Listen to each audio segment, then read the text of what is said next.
That would push the price of Bitcoin up to 45 trillion. Divided by the 21 million Bitcoin that there are, brings it to about a $2 or $3 million per Bitcoin price. You say you're going to solve inflation. You know nothing about inflation. You need to go back to economics 101. Is the game rigged against us? If you've been feeling like the odds are stacked, you're not alone. Today I'm talking with Mark Moss, a financial strategist and Bitcoin expert who's made it his mission to uncover the truth about how our financial system really works and how we can break free from it. We've seen house prices soar, food costs spike, and practically everything rise due to unprecedented money printing that's driving inflation to insane levels. Even Bitcoin, it's at a record high along with gold. Mark, as someone who's been sounding the alarm on the coming melt-up and the threat of hyperinflation, tell us, what exactly is a melt-up? What does it mean for the average person's cost of living? And I guess most importantly, how can someone protect themselves, profit from this, and maybe even exit the system altogether? Welcome to the show, Mark. Yeah, thanks. Yeah, great to see you again. And man, I'm looking forward to digging into this conversation. That was a really big question that had a lot of parts to it. So let's try to break that down. I'd say the first thing is, what is a melt up? And then you asked about like, how do we protect ourselves from it? When I think about a melt up, what I think about is it's what I also call a reverse market crash. And so what we see today is everybody's afraid of the market crashing. And if I think about what a crash is, if we break this down, we think about like a market crash. So, 2008, the great financial crash, the global market crash, or 2000, we had a big crash. But let's just look at 2008. So in that crash, the outcome was that, maybe I lost my job and I had to take a lower paying job. Maybe I lost my business, had to go get a job. Maybe my business, I didn't lose it, but it didn't make as much money as it used to make. And so any of those factors, my retirement accounts were cut in half, my house value was cut in half, all those things happened. But the outcome of that, the result of that was that my standard of living went down. Yeah. So I didn't make as much as I used to make. I now can't afford the same standard I had before. I can't eat out as much. I can't go as many vacations. I can't buy the new car. I have to go back to work if I was retired. Whatever the case may be, in that crash event, my standard of living went down. Yeah. So if we think about crash, living standard goes down. Well, that's a regular crash, meaning prices plunge or go down. But what I call is a reverse market crash, which is basically the same thing as a melt up. A reverse market crash is, instead of prices coming down, prices actually go up. But the outcome is still the same, the crash, meaning that I can still no longer afford my standard of living. So we can see, and we already have seen, prices going up faster than the rate of my pay. So home prices go up so fast, food prices go up so fast, travel prices, gas prices, all these things go up. Even though I didn't lose my job, even though my business is still doing what it used to do, or my job still pays me the same as it used to pay me, I can no longer afford to go out to eat as much. I can't take as many vacations or whatever it may be. I have to take that second job. So even though I'm still making as much, if not even maybe more income than I was making in the past, the outcome, the crash outcome, my standard of living still went down. And so that's the reverse market crash. That's the melt up. And I think that's exactly what we're seeing. Every time, we haven't seen it a lot lately. The election's been dominating the news, but we saw a lot with, the BRICS. They're going to start their own currency, the end of the dollar, all of these narratives. And man, so many times I've had friends call me or text me late at night and they're like, oh man, I saw this video. And what's going to happen to the dollar? It's crashing. And I'm like, okay, so what does that mean? And they're like, well, am I going to wake up one day and like the dollars, the money in my bank is going to buy me half as much goods? And I'm like, yeah, that already happened. They already do buy you half as much goods as they did in 2019. And they're like, oh. So we're seeing it happen in real time. Most people just haven't realized that because they haven't adjusted their frame of mind. Yeah, starting to wake up. And what's causing, what's implicated? What's causing the melt up to happen? Yeah. Well, what's funny is that, in this, in the United States at the time of this recording, we're at the day after the election. And, the problem with the election is it really highlighted the fact, or maybe I should say the flaws of democracy. Now, the United States is not meant to be a democracy. We're not a democracy. We're a constitutional republic, which is much different. But either way, when you have the mass public voting, that doesn't work. And it never can work if you don't have an educated populace. Yeah. It's sort of like if we were all on a ship and this ship was going to go across the ocean and probably go through all kinds of storms and turbulent waters and whatever, navigating pirates, I don't know, whatever we have to navigate across the ocean. But none of us have ever sailed before. I don't know how to sail. I've always thought I should learn how to sail. I don't know how to sail. I don't know how to navigate ocean. I've never been across the ocean. I know nothing about that. And if all of us on the ship knew nothing about how to sail or how to navigate the ocean or how to manage the risks or leadership, or if we didn't know anything about that, how could we vote for a captain of that ship? Yeah. I see there's multiple captains. How do I know who's a good captain or a bad captain? Because I don't know. I've never been a captain before. And so the problem is, the problem is that I can't knowingly elect a good captain of that ship because I don't know anything about captaining a ship. And then what it turns into is a popularity contest. Whichever captain promises me I'll have to work the least and get the most back in returns, I'm going to vote for it. But he may not know anything about captaining a ship. And that's sort of what politics is like. And so to answer your question, you're asking back to this reverse crash, what's happening? Well, the problem is that we have both a leadership and a populace that don't know anything about this.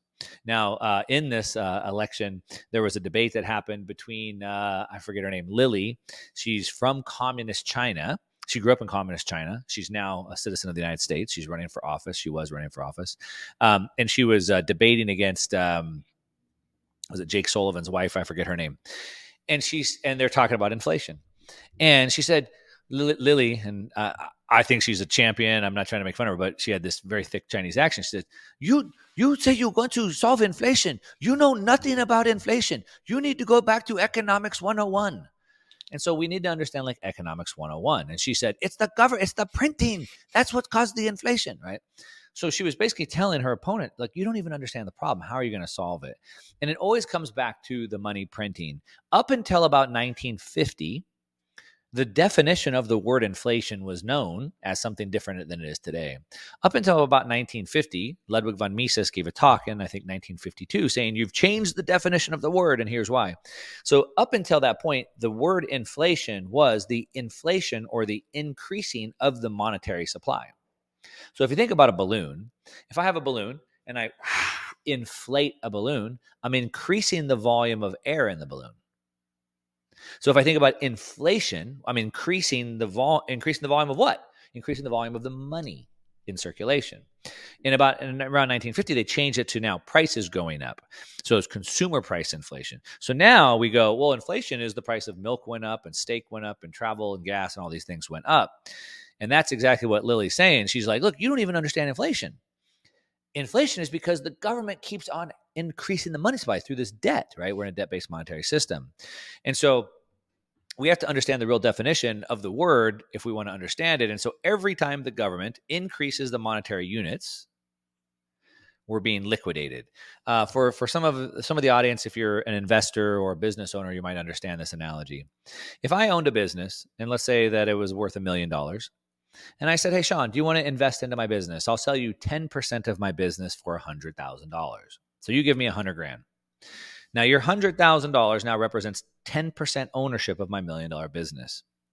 But if I were to go increase the shares and sell more, you could become liquidated. You could now own 8% of the company or 6% of the company or 4% of the company. And that's essentially what happens with our dollar-based or fiat-based system, depending on what country you're in. So we don't want money. Money is not wealth. Money is just a medium of exchange to get the wealth. Wealth is goods and services. So really what we have is all the goods and services of the world divided by all the money or all the currency of the world. And that's an equal proportion. If you owned 1% of the money supply, the currency supply, you would own 1% of the global wealth of the world. And as the wealth of the world went up, as we invented new things and built new things, you would still own 1% of the wealth of the world. But the problem is that as our governments print more money, we all become diluted. So now instead of owning 1% of the wealth of the world, you own 0.5% and 0.1%, et cetera. And so that's why prices get more expensive. We're being diluted every time they print more money, and we own less and less and less. So we need more and more of those currency units to buy the same thing. The solution's probably pointing us out here. It's a hard cap 21 million, which can stop that dilution. But I guess to break it down simply, people are owning currency, they're owning fiat. They've got that. They can see that it's being diluted. How can they then escape the matrix or that dilution event and to be able to exit. Because if they stay within the system, they're absolutely stuffed. And I think a lot of people now are starting to realize, like you were saying, your friends, when you asked them, do you feel like you're only buying half as much as 2019? Yes. And then it's starting to click. So they know that there's a problem at the moment. Like, how's Bitcoin come into it? What's the answer? Does housing, gold? Like, how can people just exit? Yeah. So I think there's a couple things there. So I think most people, at least in the United States, are waking up to the fact that they can't be in dollars. There was that meme of Michael Saylor going around. He's like, those who save in dollars is a word for them. We call them poor. Yeah. And most people understand this, which is why I need to put my money into stocks or bonds or real estate or fine art, collectibles, whatever these things are. So I think most people sort of understand this. And so then the question is, well, what are the things that I should put my money into? And they think about in terms of what will get me the most US dollars back, right? So if I buy this for 10 US dollars today, do I get 100 US dollars back at a later point, or Australian dollars, or whatever country you're in? So Yeah. I think about it like that. But back to Bitcoin, so the difference of gold or real estate or stocks or whatever is back to that the dilution. I can own stocks in Coca-Cola or Apple or Tesla or Google, but I can get diluted to that.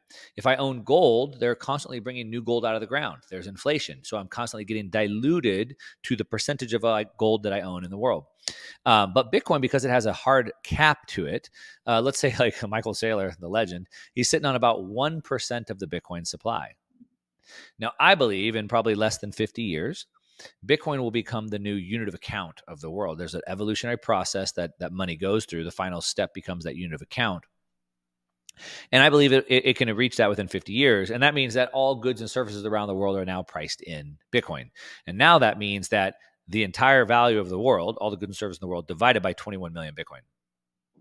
And at that point, Michael Saylor could own 1% of all the wealth in the world and never be diluted. So as the wealth of the world continues to grow, he continues to own 1% of that.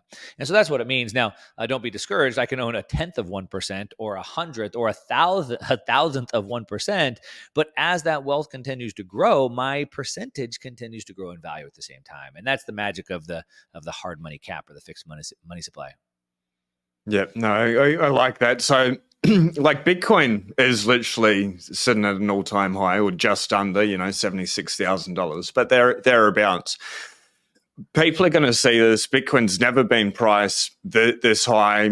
Even gold, other hard assets and stuff. People may come into it and feel like this is the top, but I guess, how would you approach that for somebody new to the space? They've realized the dollar's failing. They see Bitcoin at all-time high and they're like, it's just too expensive. I'm going to wait for $12,000 or $58,000 again. So, the human mind is works in interesting ways, and most people have never really figured out. There's no owner's manual that you get with your mind, and so most people don't know how to use their mind properly. The mind is really good at some things and bad at other things. And so, for example, the mind's not really meant to remember things, but the mind is very good at comparing things. So if I said like, "Hey, this is heavy," what do you think? Is it? Heavy compared to what? Yeah. Right? Well, I don't know what's heavy. Well, is it heavier than this? Right? And so our mind's a comparative thing. So when you say, well, Bitcoin's too expensive, I'm going to wait. Well, it's too expensive compared to what? Well, compared to where it was when it was a penny, or compared to where it was a year ago at 50,000, or compared to what? So I like to think of the future. So is it expensive compared to what it was before, or is it expensive compared to where it will be in 6 months, 12 months, 12 years, 30 years, etc.? And so markets are supposed to be forward-looking mechanisms, right? So I buy something today in a market, expecting to be either higher or lower in the future. If I'm shorting, it's lower. So we should be buying Bitcoin based off of where we think it will be in the future, not where it was in the past. So then the question that we should be asking, that nobody seems to be asking, is, well, where will it be in the future? An example of this was in 2008, we had the great financial crash. Real estate across America crashed. By 2000, about 2011, 2012, it sort of hit its bottom and started coming back up. And so Florida was one of the most oversold markets in the US. The property values plunged here in Southern California as well. They plunged about 60%. Crazy. 60%. It was insane. So then it bottomed out in 2012. By like 2014, 2015, 2017, as prices started going back up, like in Florida, a lot of people started moving there. And they still are moving there today. But people were saying, "Oh my gosh, but the price of Florida real estate is too expensive. It's too expensive." Compared to what? Well, compared to where it was at the bottom in 2012, it was a lot more expensive. But compared to any other state in the United States that people were moving from, it was very cheap. So we have to understand this. So the way that I'd answer this is not compared to what its previous price was, but compared to its future price. So how do we think about its future price? Well, there's a few ways that we can do this. And I think for me, maybe the easiest way to understand this is I've been a venture capital investor for over a decade. I run a Bitcoin VC hedge fund called the Bitcoin Opportunity Fund. So we're invested into early stage venture capital, early stage Bitcoin companies. And so the way that we think about this from a venture capital investor, because as a VC investor, you're trying to invest in a brand new technology that's not really there today, right? Trying to catch it very early.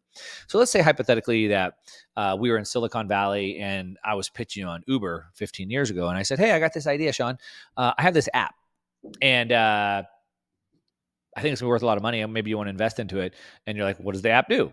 I'm like, "Well, it's a way you can call a car and a car will come pick you up and give you a ride." And you're like, "Oh, you mean like a taxi?" "Well, it's kind of like that, Sean, but it's way cooler because it's an app and it's frictionless." And you're like, "Okay, well, maybe. Like, how much do you think it's worth?" I'm raising it $100 million valuation. You're like, "What? $100 million? Where do you get that idea from?" I said, "Well, it's real simple. The taxi industry is worth this much. The limo industry is worth this much. The ride share is this worth. If I can get 5%, so I'm disrupting these markets. If I could get 5% of each of those markets I'm disrupting, I could be worth $100 million." Right? So that's sort of how the VC world works. What markets am I disrupting? What's the total valuation of those markets? And what percentage do I think is realistic to capture from those markets? So Bitcoin, we could look at sort of the same way. So what markets is Bitcoin disrupting? Well, Bitcoin is not disrupting tech or payment networks. It's not disrupting Visa or PayPal. It's disrupting store of value assets, value itself. That's where it's competing. So then we'd go, okay, well, what's the addressable market, the TAM, total addressable market, for financial assets or store of value assets? And so store of value assets would be assets that you buy just to store your wealth. So the bond market, the real estate market, equities, right? Stocks, cash, offshore bank accounts, right? Those types of assets. Now, some of them are what we would consider utility. So I own a house that I live in, but then I also own real estate that I invest into. So then we have utility assets, and then some stocks are utility, but then a lot of it is just store value. So if we add that up, we have about $900 trillion. So then the question is, well, what percentage do we think is realistic to capture from those markets, and over what period of time? That's how we'd come up with a future valuation. So what we can see is that Bitcoin, I don't know what it is today, about $1.5 trillion. Gold's at about, I don't know, $14 trillion. So it's about a 10x just from there. So how much do we think we can capture from gold? A lot of people say we could capture the whole gold market or surpass it. How much from real estate? How much from bonds, et cetera? And so if we'd say, well, we think it's realistic to capture 5% of those store value assets, that would push the price of Bitcoin up to 45 trillion. Divided by the 21 million Bitcoin that there are, brings it to about a $2 or $3 million per Bitcoin price. Now, yeah. Mark, that math checks out, Mark, but do we think it's realistic to capture 5%, and over what period of time? Well, let's just take a look. So going back to my example of Uber was able to capture 5% of the taxi market in less than a decade. Airbnb was able to capture 5% of the hotel industry in less than a decade.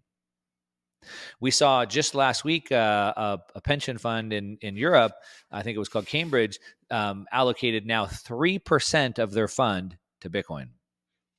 Yeah. So 5% allocation doesn't seem that far off. It's realistic. It's happened many times in the past. It's happened with Uber and Airbnb. We're already seeing funds doing this. Paul Tudor Jones, billionaire, he's saying 5%. So we're already seeing that 5% number floating. We're already seeing people move to it, and I think 5% is very realistic. Maybe within the next decade for sure. And that puts it at a price of $2 to $3 million per Bitcoin. So then I would just ask the question, sorry for the long-ended answer here, Sean, but I'd ask somebody that question. You think Bitcoin's expensive at 75,000 compared to 3 million, where it could be in the next 5 years? Yeah. No, I appreciate that. And like when I'm talking to the everyday person in my life, that doesn't quite understand what Bitcoin is, I just say, like, imagine buying something for $70 or $100. So whether Bitcoin's at 70,000 or $100,000, wait until the year 2030, 2034. It's like turning that 70 or $100 into 1,000 of Bitcoins at 1 million. Like, you don't really care what price you buy it at. Like, anywhere along that journey, it's all good. And then the numbers that you're throwing out, Mark, are, 2 or 3 times higher on that. One of the things, like, it's a historic day today. Trump has come in and Bitcoin has rallied on that news. But you put out an interesting post the other day: when the government is killing your pets, it might just be too big. So Trump's one. We're now talking about like a strategic reserve asset, but the government's like spending like crazy. Is this time different? Like, we've got, or moving towards a change of government. Will anything change, or does it just stay the same now? And I guess it's like, what's your outlook for it, and how does it affect people? Like, there's been this war on misinformation, disinformation, freedom of speech. They were trying to take away rights from the Constitution. Like, does that all stop now, and does humanity go left, or does it go right? And what do you see that path looking like? So in 2021, I started talking about 3 revolutionary cycles, and sort of how these cycles repeat, or these pendulums swing back and forth. And I talked about a 250-year political revolution cycle, and how about on every 250 years, the pendulum swings from centralization to decentralization. And I chart this back. There's smaller cycles within 250. There's typically known as like an 84-year regime change cycle, and 3 times 84 is 252. But in 2021, when I started talking about this, people thought I was crazy, because this was the height of the pandemic and the COVID thing, and we had the WEF was all over the news, and globalism, and they're like, Mark, what are you talking about? We're going to decentralization. We're still moving to centralization, But I said, yeah, but the signposts are there.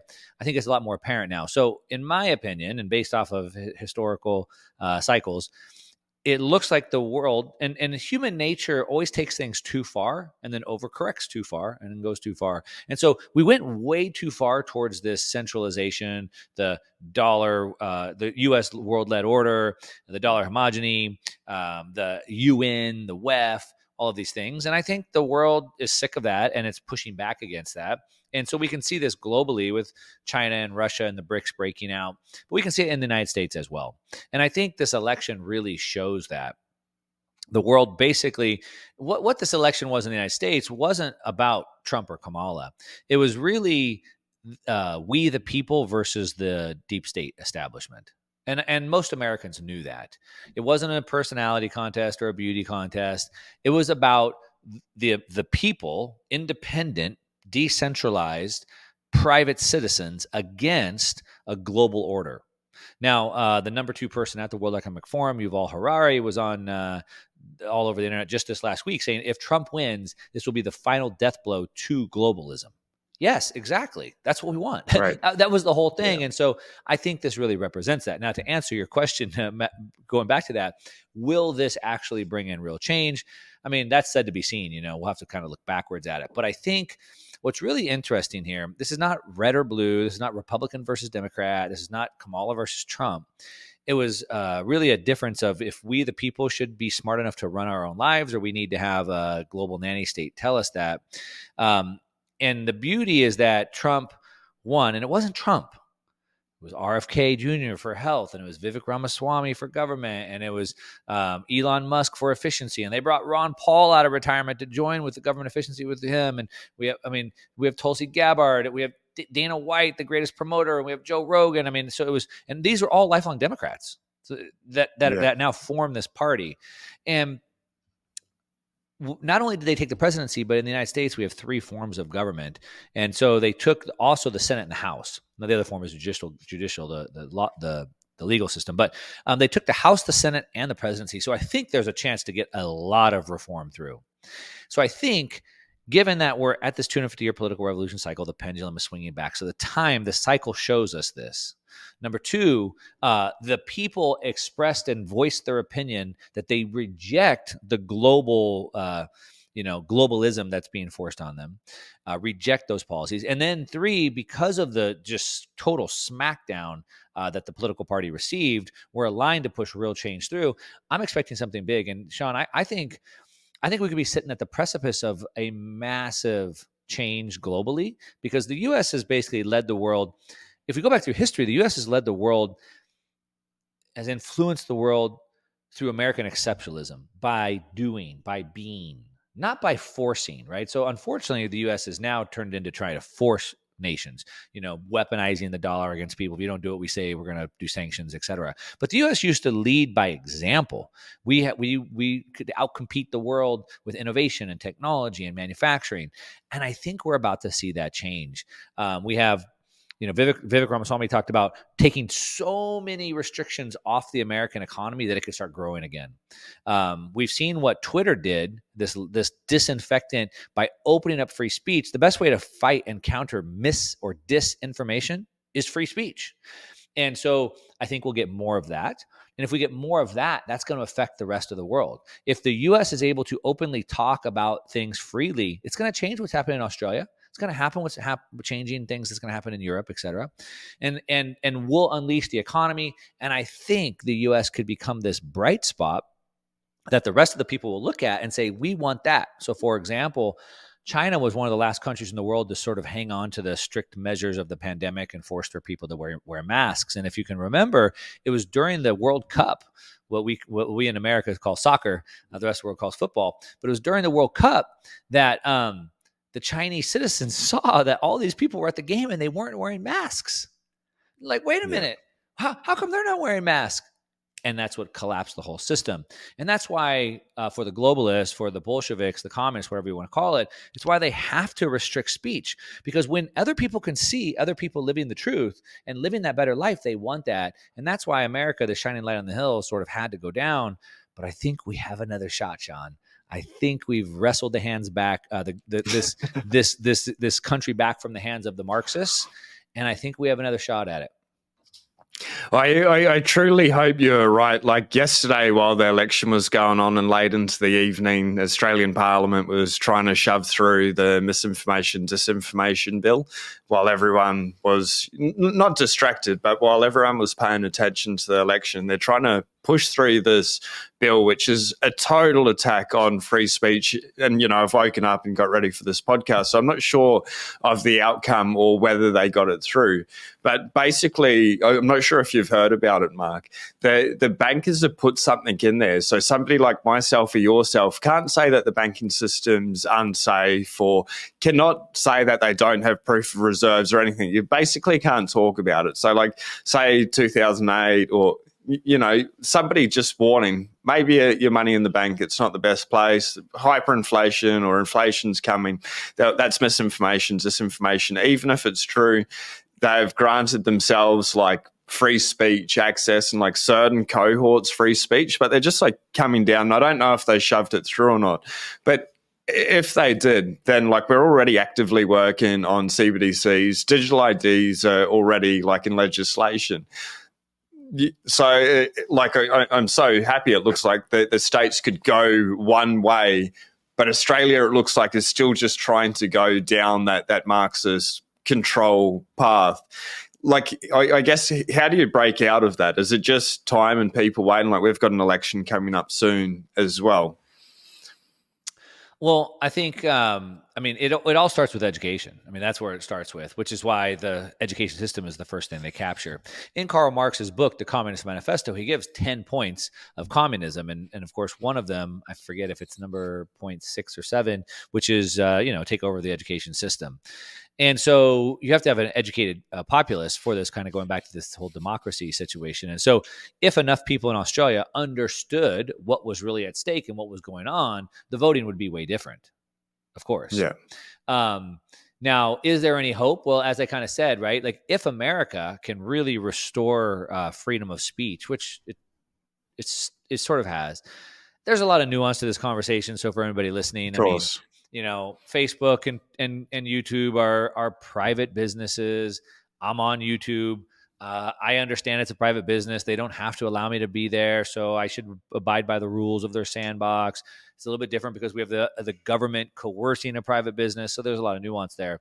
But I do think that if we could see this start to open up and change, and we're openly talking about it, then that will bring the education to the people of Australia. They'll go, wait a minute. Well, why are we doing this, but they're doing this? Back to sort of the Chinese mask situation. Why are they doing this the way we're doing this? I'm sure in Australia, you guys are watching plenty of American media, Joe Rogan's and whatever, right? And so you'll hear it and you'll see it. And I believe that will eventually swing that pendulum back. As I said, last night we wrestled the country back from the hands of the Marxists, at least temporarily for now. You guys lost that one quite a while ago when you gave all your guns back. Yeah. But I think the pendulum can swing back. I think again that light being that disinfectant will shine to the rest of the world. And so I am hopeful for Australia. I'm rooting for you guys.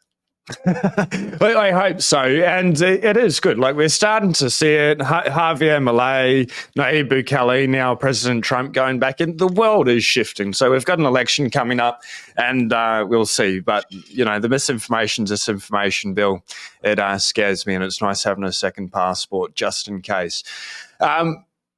I've got a question, and I'd just like to hear your thoughts. Michael Saylor did a podcast, and it was an absolutely brilliant podcast with a New Zealand interviewer.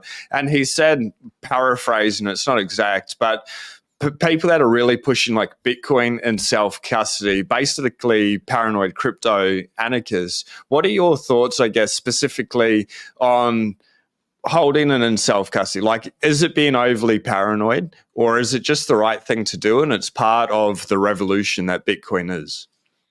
So I'm a content creator, and a lot of times we put things out with no nuance because then people can fight over it in the comments, and that helps things go viral.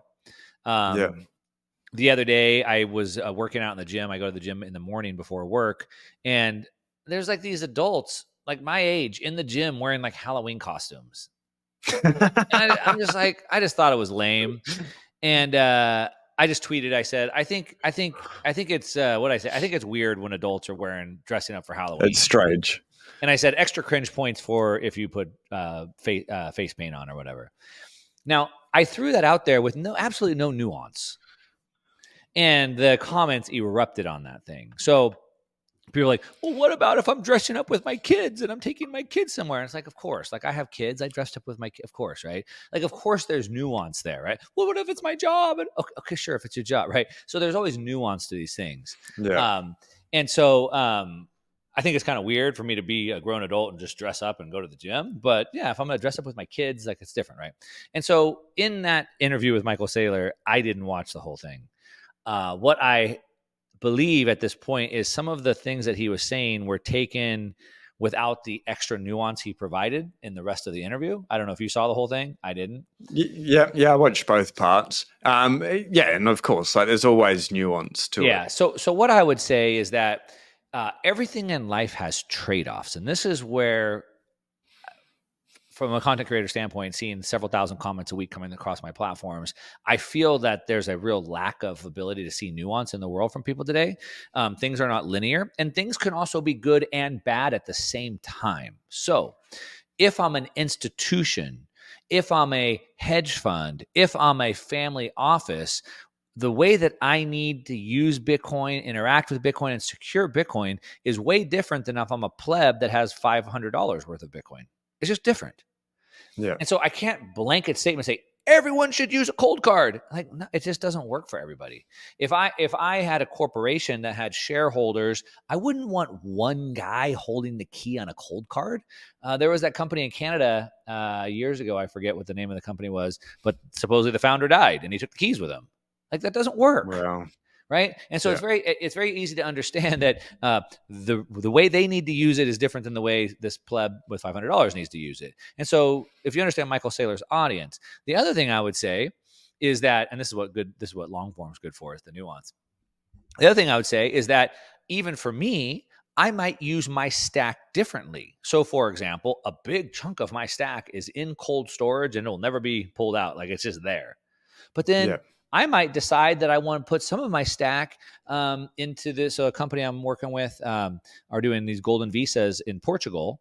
I might want to move part of my stack into this Bitcoin fund because I can get a passport for it now. I'm still in Bitcoin, but now I get a passport. Now I've traded off because now I've given up some custody of that. So I'm going to put a little bit at risk for that, but like that's okay because the trade off I'm getting of the passport.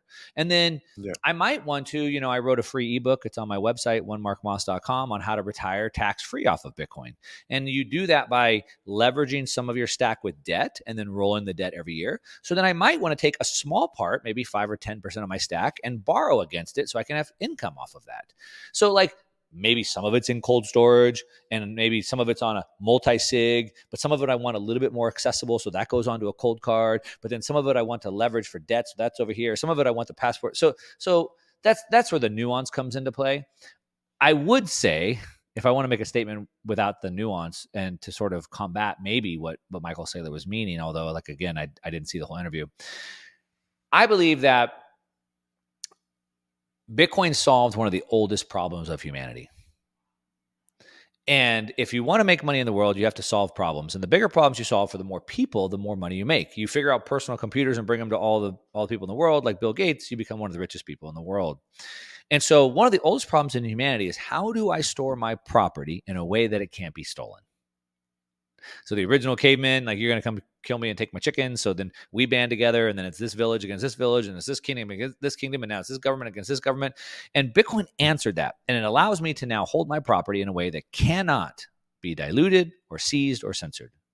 And so I believe everybody should take advantage of that. That's a pretty big deal, and we should definitely do that. So one, I highly recommend it, but I do understand that there's differences for different people for different situations. The other thing I would say is that Bob Burnett from Barefoot Mining, he's one of my partners in a mining operation that we're in. He's brought to our attention publicly that Satoshi actually created two digital scarcities at once. So the first digital scarcity was only 21 Bitcoin, 21 million. The second digital scarcity is the block size. So we can only get so many transactions per block. And there's only a block every 10 minutes. And I forget the exact math, so fact check me on this, but I think it's about 400,000 transactions a day. So how does that work when 8 billion people are using it? The answer is it doesn't. And now, using AI and combining UTXO inputs and outputs, maybe we double, triple, quadruple that number. Maybe we get to 1 million or whatever, but it's still not going to handle everybody. So the reality is, if we think down into the future, the majority of people probably won't self-custody their Bitcoin or transact on the main chain. It'll just be, unfortunately, physically impossible to do that. So I think you have to understand all those things, but to sort of put a pin back into this, yes, it solved the oldest problem in the world. I can custody on my own. I should certainly do that if I'm able to, if I feel competent enough to do that without putting myself at risk. Yep, no, I truly appreciate that. And you are right, Mark. It is a very nuanced conversation. As a content creator, it is nice just to go straight for the jugular sometimes and get that conversation going. When we were sitting down in Sydney, I truly appreciate your time. But like you're talking about generational wealth, and that's where you are right now, like in your life path. But you talked about something that was really intriguing about like having a constitution with the trust. So you literally are talking about passing this wealth down generation after generation. I guess, what on earth is a constitution in regards to generational wealth? How's that work? So, I think about generational wealth, and Bitcoin really kind of makes you think even more about that, because you have this generational asset, an asset that could sit there and save its value for 1,000 years, right? And then I have kids, and my kids are getting older, so I'm starting to think about that. I'm getting older, so I'm thinking about that. And, there's a lot of talk today about the entire financial system and education system is built on this philosophy of dying with zero. There's a best-selling book titled Die with Zero.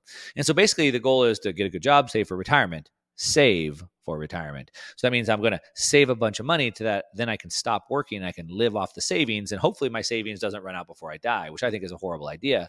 Like, why wouldn't Yeah. I push the value into the future instead of stealing value from the future with debt? And so when I think about that, the argument to that is, why would I want to give my kids any money? It's going to make them lazy. It's going to make them entitled. It's going to ruin my kids. And I agree. Like, you give things to people, they do become lazy and entitled. But again, there's nuance. And so, yes, that could happen, but I could also teach my kids properly and train them other ways so that doesn't happen, for example. But basically, the idea of the family constitution is by setting up a system where I can pass my wealth on down to future generations, maybe my kids, but could be my great, great, great grandkids. But the constitution sets a set of rules or laws around the way that money works. So, for example, the Constitution of the United States. It restricts what the government can do with that. So, my Constitution, for example, for my family, is a set of these. So, it's one, what are things I believe? What are things I believe about the world? So, I believe that we should provide value to the world. I believe that we should be building our skills and we should be trying to solve problems for others. I believe we should be giving to the world more than we're taking. I believe we should be helping others with our money. I believe that trusting mainstream advice is almost never wrong. I believe that we should take personal responsibility. We should learn to manage our time. Like, these are things I believe. And so I write all of that into my Constitution. And then I want to pass those ideals down to my future generations, but I also want to put a set of rules. So then, for example, my kids, grandkids, etc., future generations, they're not able to just like take the money and do nothing. They can't just sit on the couch and do nothing and get money. But for example, if they want to start a business, the trust could evaluate their business idea, and if it seems like they've thought through it pretty well, then we'll give you the money for the business. You want money to buy a house? If you're able to qualify for the house, you make enough money, you can qualify, then we can give you the money to help you with the house. So then the trust could be used as a way to help them without giving them a handout that holds them back or harms them, right? And so that's what I want. I want to give my kids that leg up. I want to let my kids build on top of what I've already built. So I think about my life as like a block of time. My life and the things that I've accomplished and built is the proof of work of my life. And my life, hopefully 100 years, is one block. And I want my kids to add the next block and each generation to keep adding that block, but only in a way that they can add value to those blocks and not take back. So that's what the Constitution is. It's a well thought out plan that pushes your thoughts, your ideologies, your truth forward, and then puts strict requirements on what people can and cannot do with the money or had to have access to the money. So then it somewhat preserves it moving forward.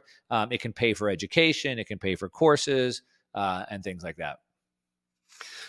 That's it's incredible. It was really interesting when you're talking about it. You're such a deep thinker, and the signal that you send, Mark, like, truly appreciate every video. I watched nearly every video that you put out, all that work. I'd truly suggest everyone watching to follow Mark Moss if you're not already. There's so much to be able to catch up on. I've put all Mark's links below, but just really quickly, where can people find you, and thank you so much for your time this morning? Yeah, so I put a couple of videos a week on YouTube. So just search Mark Moss on YouTube, and you should be able to find me pretty easily there. Onemarkmoss.com is my website. I have everything linked there. I have that How to Retire Tax Free Off of Bitcoin. It's a free ebook you can download with a calculator. It's right there on the top of my website. Get that for free. I will be speaking at Bitcoin MENA in the UAE here in about a month. So I'm pretty excited about that. If anybody's going to be over there in Abu Dhabi, I'd love to meet you. It's going to be my first time in the UAE, so I'm excited about that. And if you're an institutional investor and want to find out about investing into the Bitcoin space, hit me up and let me know. We have the Bitcoin Opportunity Fund for that. Perfect. No, it's been a pleasure. Thank you very much. Yeah, thanks, Sean.